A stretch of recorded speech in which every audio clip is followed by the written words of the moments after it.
Hi friends, welcome to Sujata tailor. ఈరోజు మంచి design బ్లౌజ్తో మీ ముందుకు వచ్చేసానమాట.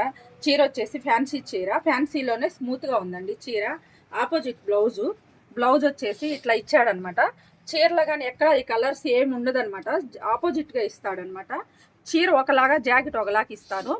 కస్టమర్ వచ్చేసి ఐనెక్ బ్లౌజ్ కోరుకునిందనమాట. ఐనెక్కి ఈ మోడల్ పెట్టమని చెప్పింది. చీరలోనే చింపి పెట్టమనింది, వేరే క్లాత్లు వద్దనండి. అందుకని నేను చీరలోనే చింపేసి నీట్గా పెట్టేశాను అనమాట మోడలు. ఇక్కడ ఐనెక్ పైపింగ్ ఇచ్చానమాట. కట్ వర్క్ వచ్చేసి నీట్గా మొత్తం పైపింగ్ ఇచ్చేసాను అనమాట. చూడండి ఎంత బాగుందో పైపింగు.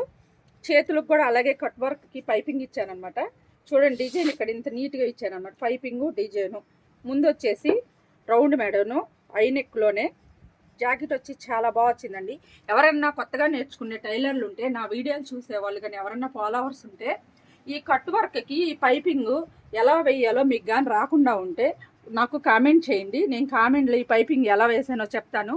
వీడియో కానీ నచ్చినట్టయితే లైక్ చేసి, షేర్ చేసి, కామెంట్ చేసి, సబ్స్క్రైబ్ చేసుకోండి.